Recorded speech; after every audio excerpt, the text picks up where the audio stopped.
को लेकर, क्योंकि नमक जो था ना, इस पे सरकारी नियंत्रण स्थापित था। इंग्लैंड की 2 या 3 कंपनियां ही ऐसी थी जो इस नमक का उत्पादन करती थी। एक तो थी कैप्टन कुक, एक थी अन्नपूर्णा, एक कंपनी और थी। ये 3 कंपनियां थी जो नमक का उत्पादन करती थी।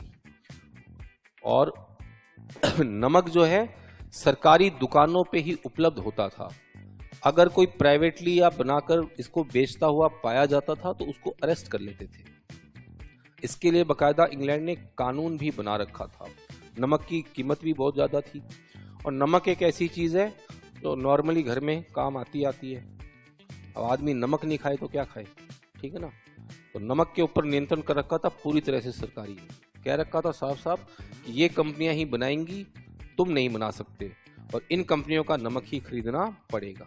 वरना पहले जो भारतीय थे ना, आराम से वो कौन सा नमक आता है, सेंधा नमक आता है ना, उसका यूज करते थे आराम से, बहुत सस्ता आता था। इंग्लैंड ने कहा ऐसे काम नहीं चलेगा, हम जो नमक बनाएंगे तुमको वो ही खाना पड़ेगा। क्या कर सकते थे उस समय, गुलाम थे अपन, तो कुछ कर सकते थे क्या?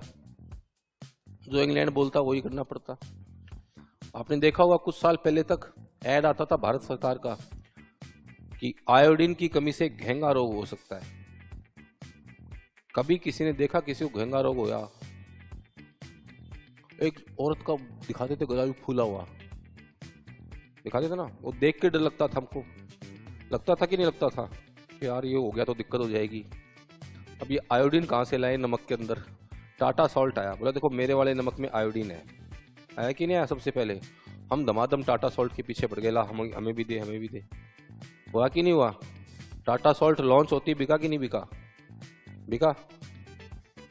पहले 5 रुपए के अंदर इतना सारा नमक आता था, ठेले भर भर के, देखे थे क्या?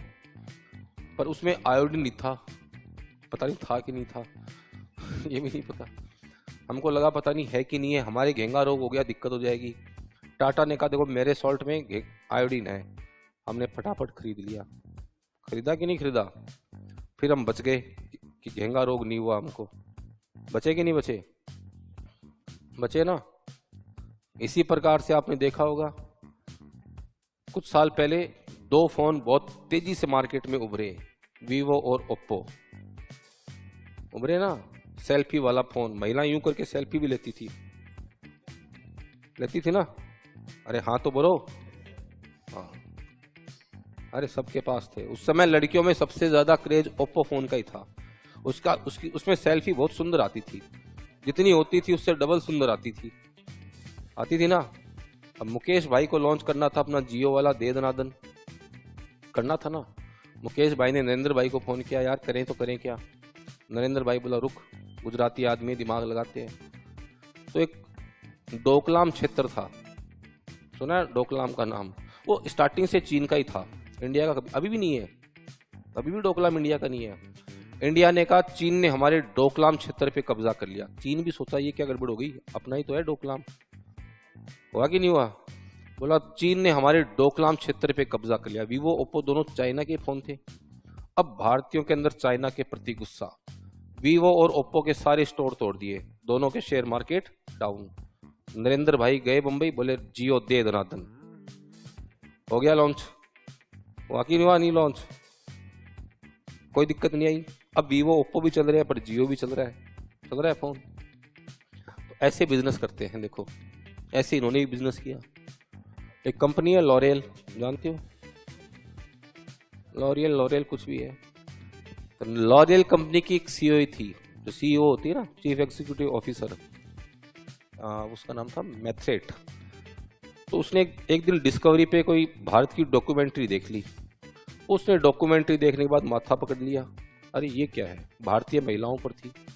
बोले 2-2, 3-3 लाख का सोना तो ऐसे ही पहन रखा है इन लोगों ने, ये काय का गरीब देश है? ज्यादा गोल्ड पहनती हो तुम लोग? पहनते हो कि नहीं पहनते हो? तुम्हें हर दीपावली पे एक नया चाहिए होता है, ठीक है?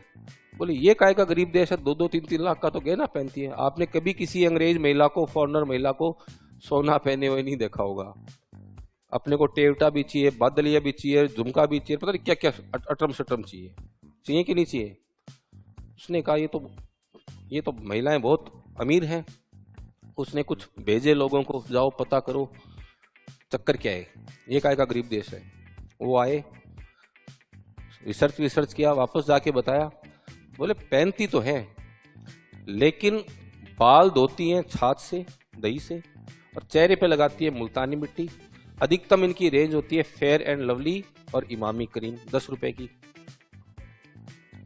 फेयर एंड लवली बचपन में वही लगाई होगी, क्यों? मतलब 10 रुपए की आती इतनी सी। लॉरियल का प्रोडक्ट ही 200 का आता है स्टार्टिंग से ही। बोलिए अब 10 से 200 के बीच का अंतर कैसे बिठाऊं? अपना तो लगभग 200 रुपए का है भाई, 200 का सीधा लॉन्च करेंगे तब तो मामला बैठेगा नहीं, खरीदोगे नहीं। अब उसने क्या किया, उसने मिस वर्ल्ड, मिस यूनिवर्स प्रतियोगिता के जो आयोजक होते थे उनको उसने रिश्वत दी कि भारतीय महिलाओं को मिस वर्ल्ड, मिस यूनिवर्स बनाओ। तो लगातार लाइन लग गई। सुष्मिता सेन, ऐश्वर्या राय, डायना एडन, युक्ता मुखी, प्रियंका चोपड़ा, बनती गई। भारतीयों ने सोचा ये क्या चक्कर है, सारी खूबसूरती इंडिया में आ गई। लगातार बनी कि नहीं बनी? एकदम लगातार। उन्हें लगा ये चक्कर क्या हो गया,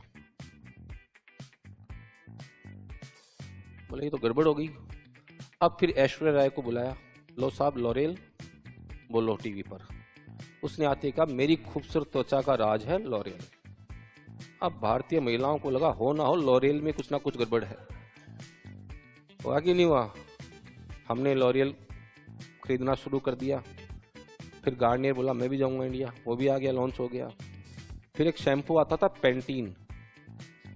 अब पैंटीन ने कहा मैं कैसे जाऊं, भारतीय महिलाएं तो, अधिकतम सनसिल्क शैम्पू आता था उस समय। ये इनकी अप्रोच थी, सनसिल्क से ऊपर नहीं जा पाती थी, हैं? क्लिनिक प्लस सनसिल्क कुछ ही मान लो। उसने कहा ऐसे तो काम चलेगा नहीं। उसने भैया ऐसी एक अफवाह उड़ाई कि हमने पूरे एशिया में रिसर्च किया है कि सबसे हेल्दी बाल दिया मिर्जा के हैं। मिस एशिया पैसिफिक बना दिया उसको। बनाया कि नहीं बनाया? अब बताओ बालों का कौन सा रिव्यू करता है कि हेल्दी है कि नहीं है? अब दिया मिर्जा ने कहा मैं अपने बाल पैंटीन से धोती हूँ। भारतीय महिलाएं बोली अपने हस्बैंड को चाहिए तो पैंटीन ही चाहिए। और सनसिल्क बता रही कि आज बिकता भी है कि नहीं बिकता? बिकता है क्या बीवी? पर मार्केट पे कब्जा तो कर लिया ना इन लोगों ने। तो ऐसे इन्होंने कब्जा किया। आजकल देखो मिस वर्ल्ड, मिस यूनिवर्स नहीं बन रही ना, वो बननी थी, लगातार बन गई उस समय क्योंकि मनमोहन सिंह ने खोल दिया था पूरा मार्केट। ये कंपनियां आई इंडिया में लॉन्च। ऐसे इन्होंने किसको लॉन्च कर दिया था? नमक को। नमक खरीदोगे तो यही खरीदोगे वरना बीमार पड़ जाओगे। तो नमक के कारखाने पे हमला किया तो पुलिस ने दमन किया। तब इसका उल्लेख किया है वेब मिलर ने कि मैंने मेरे जीवन में इससे अधिक विभत्स दृश्य नहीं देखा।